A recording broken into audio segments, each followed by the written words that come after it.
There was once a little boy whose father and mother, when they were dying, left him to the care of a guardian. But the guardian whom they chose turned out to be a wicked man and spent all the money, so the boy determined to go away and strike out a path for himself. So one day he set off and walked through woods and meadows, till when evening came, he was very tired and did not know where to sleep. He climbed a hill and looked about him to see if there was no light shining from a window. At first, all seemed dark, but at length he noticed a tiny spark far, far off, and plucking up his spirits, he at once went in search of it. The night was nearly half over before he reached the spark, which turned out to be a big fire, and by the fire a man was sleeping, who was so tall he might have been a giant. The boy hesitated for a moment what he should do. Then he crept close up to the man and lay down by his legs. When the man awoke in the morning, he was much surprised to find the boy nestling up close to him. "Dear me, where do you come from?" said he. "I am your son, born in the night," replied the boy. "If that is true," said the man, "you shall take care of my sheep, and I will give you food. But take care you never cross the border of my land, or you will repent it." Then he pointed out where the border of his land lay, and bade the boy begin his work at once. The young shepherd led his flock out to the richest meadows, and stayed with them till evening, when he brought them back and helped the man to milk them. When this was done, they both sat down to supper, and while they were eating, the boy asked the big man, "What is your name, father?" "Mogarzea," answered he. "I wonder you are not tired of living by yourself in this lonely place." "There is no reason you should wonder. Don't you know that there was never a bear yet who danced of his own free will?" "Yes, that is true," replied the boy. "But why is it you are always so sad? Tell me your history, father." "What is the use of my telling you things that would only make you sad too?" "Oh, never mind that. I should like to hear. Are you not my father? And am I not your son?" "Well, if you really want to know my story, this is it. As I told you, my name is Mogarzea, and my father is an emperor. I was on my way to the Sweet Milk Lake, which lies not far from here, to marry one of the 3 fairies who have made the lake their home. But on the road, 3 wicked elves fell on me and robbed me of my soul, so that ever since I have stayed in this spot, watching my sheep, without wishing for anything different, without having felt one moment's joy, or ever once being able to laugh. And the horrible elves are so ill-natured that if anyone sets one foot on their land, he is instantly punished. That is why I warn you to be careful, lest you should share my fate. All right, I will take great care. Do let me go, father, said the boy, as they stretched themselves out to sleep. At sunrise, the boy got up and led his sheep out to feed, and for some reason, he did not feel tempted to cross into the grassy meadows belonging to the elves, but let his flock pick up what pasture they could on Mogorzea's dry ground. On the third day, he was sitting under the shadow of a tree, playing on his flute, and there was nobody in the world who could play a flute better, when one of his sheep strayed across the fence into the flowery fields of the elves, and another followed it. But the boy was so absorbed in his flute that he noticed nothing till half the flock were on the other side. He jumped up, still playing on his flute, and went after the sheep, meaning to drive them back to their own side of the border, when suddenly he saw before him 3 beautiful maidens who stopped in front of him and began to dance. The boy understood what he must do and played with all his might, but the maidens danced on till evening. Now let me go, he cried at last, for poor Mogorzea must be dying of hunger. I will come and play for you tomorrow. Well, you may go, they said, but remember that even if you break your promise, you will not escape us. So they both agreed that the next day he should come straight there with the sheep and play to them till the sun went down.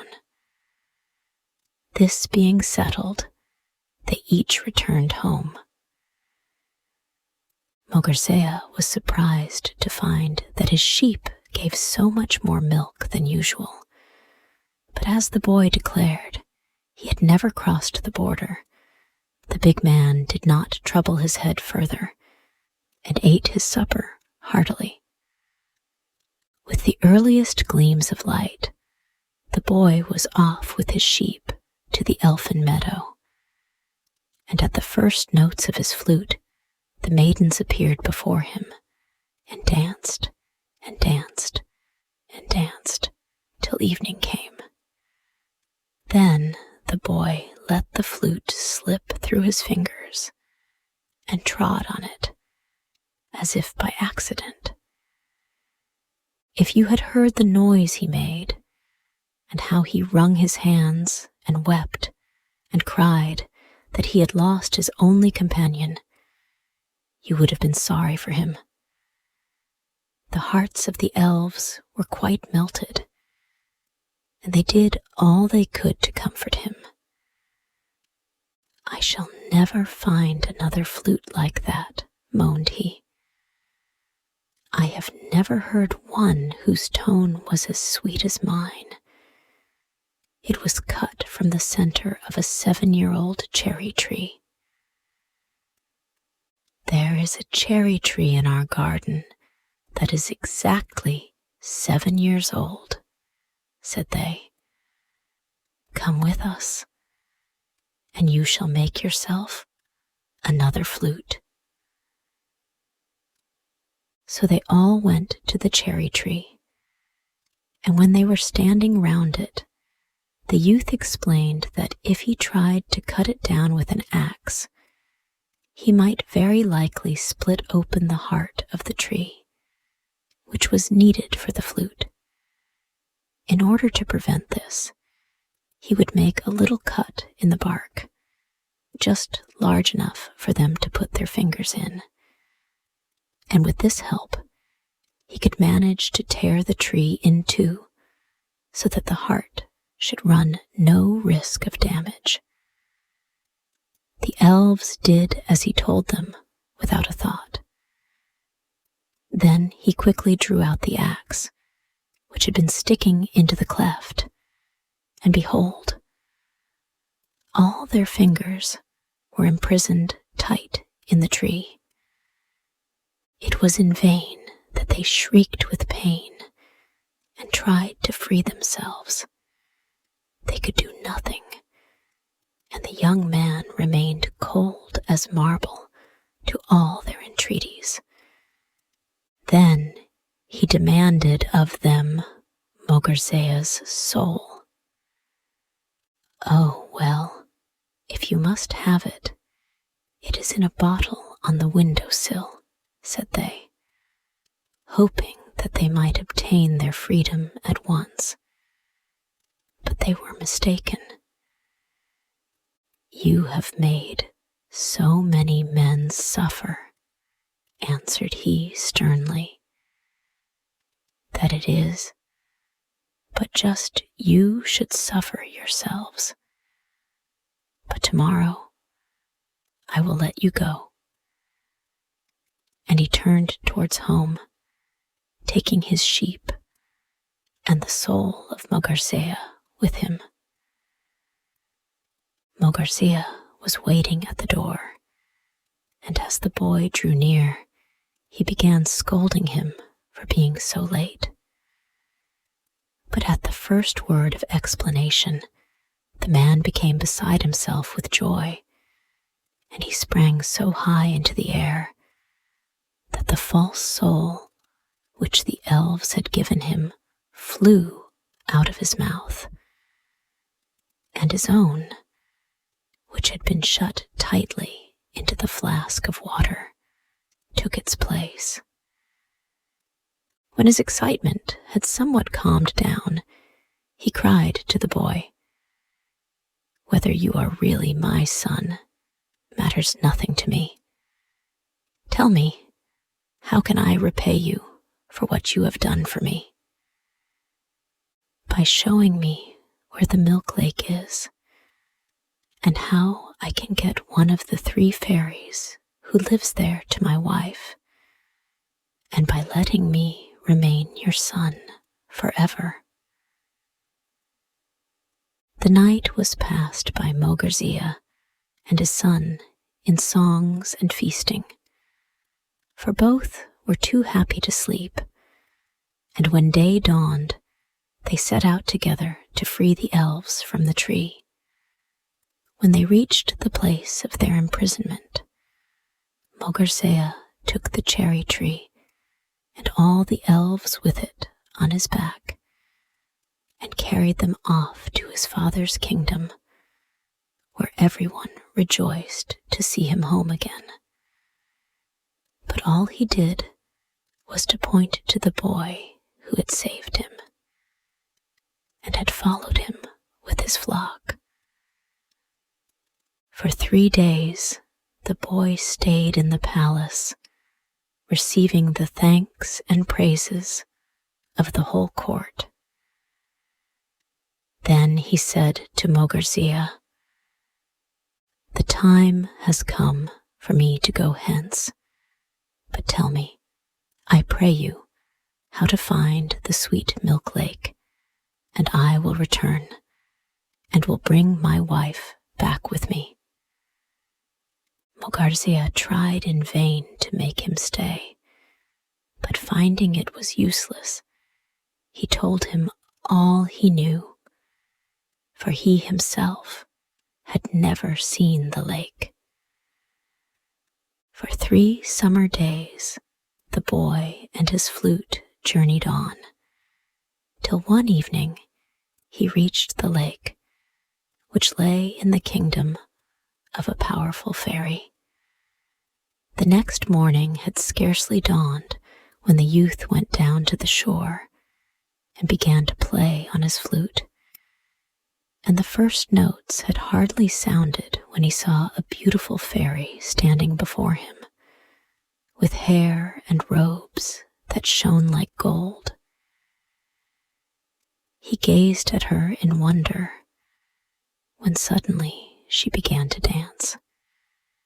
Her movements were so graceful that he forgot to play, and as soon as the notes of his flute ceased, she vanished from his sight.